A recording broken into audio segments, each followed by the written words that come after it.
Hello, good morning. Welcome back to my YouTube channel. ഇന്ന് ഞാനിവിടെ ഉണ്ടാക്കാൻ പോകുന്നത് ചക്കര ചോറാട്ടോ. കർക്കിടക മാസത്തിലെ ചക്കര ചോറ്. ഞങ്ങളുടെ നാട്ടിൽ മലയാള മാസം കർക്കിടക 1-ാം തീയതി ആകുമ്പോൾ കൊല്ലത്തിൽ ഒരിക്കലേ ആ ചോറ് വെക്കാറുള്ളൂ, ചക്കര ചോറ് അഥവാ ശർക്കര ചോറ്. അന്ന് നമുക്കത് ഉണ്ടാക്കി നോക്കിയാലോ? എങ്കിലും വായും. ഞാനിവിടെ എടുത്തിട്ടുള്ളത് 1 കപ്പ് ഉണങ്ങലരിയാണ്. ഇനി നമുക്കിത് കഴുകി വൃത്തിയാക്കാം. ഈ ഒരു കപ്പിലാട്ടോ ഞാൻ എടുത്തിട്ടുള്ളത്. ഈ കപ്പിൻ്റെ അളവിനനുസരിച്ചിട്ടാണ് ഇത് വെള്ളം പാരേണ്ടത്.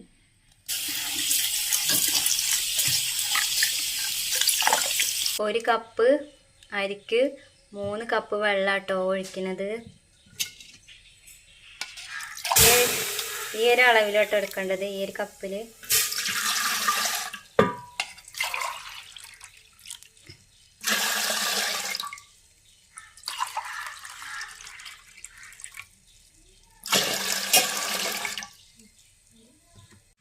ഇനി നമുക്ക് കഴുകി വൃത്തിയാക്കിയിട്ടുള്ള ഈ ഉണങ്ങലരി നമുക്കിതിലേക്ക് ചേർക്കാം.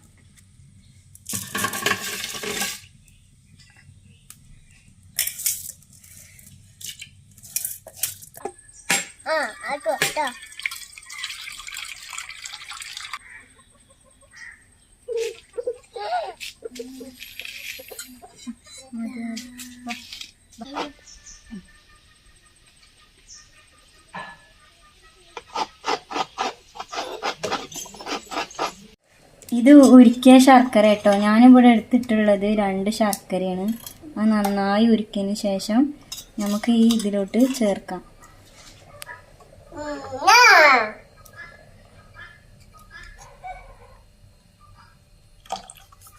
ഇനി നമുക്കിത് ഒന്ന് ഇളക്കി കൊടുക്കാം.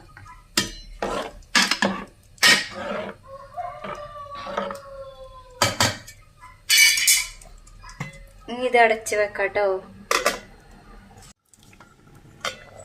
ഏകദേശം ഇതൊക്കെ റെഡി ആയി വന്നിട്ടുണ്ട്. ഇനി ചിരകി വെച്ചിട്ടുള്ള തേങ്ങ നമുക്കത് ചേർത്തൊന്ന് മിക്സ് ആക്കാട്ടോ.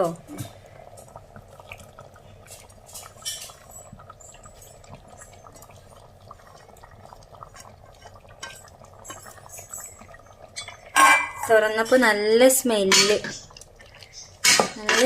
കേട്ടത്.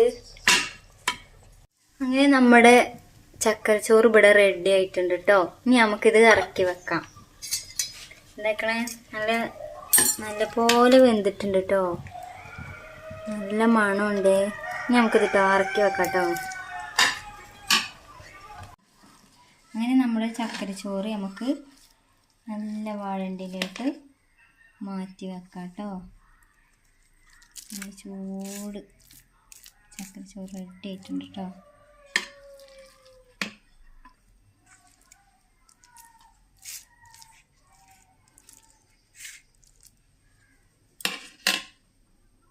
ഞാനിവിടെ പപ്പടം കൂടി പൊരിച്ചെടുത്തിട്ടുണ്ട് കേട്ടോ. ഞങ്ങളുടെ നാട്ടിൽ പപ്പടം കൂട്ടിയാട്ടോ കഴിക്കുക. അത് നല്ലൊരു കോമ്പിനേഷനാണ്, പപ്പടം കൂട്ടി കഴിച്ചാൽ കേട്ടോ. അപ്പോൾ ഇന്നേക്കേക്കിന് ഇത്രയ്ക്ക് കേട്ടോ വീഡിയോ. നിങ്ങൾക്ക് എൻ്റെ വീഡിയോ ഇഷ്ടമായെങ്കിൽ ലൈക്ക് ചെയ്യുക, ഷെയർ ചെയ്യുക, സബ്സ്ക്രൈബ് ചെയ്യുക. ഇനി നെക്സ്റ്റ് വീഡിയോയിലോട്ട് കാണാം.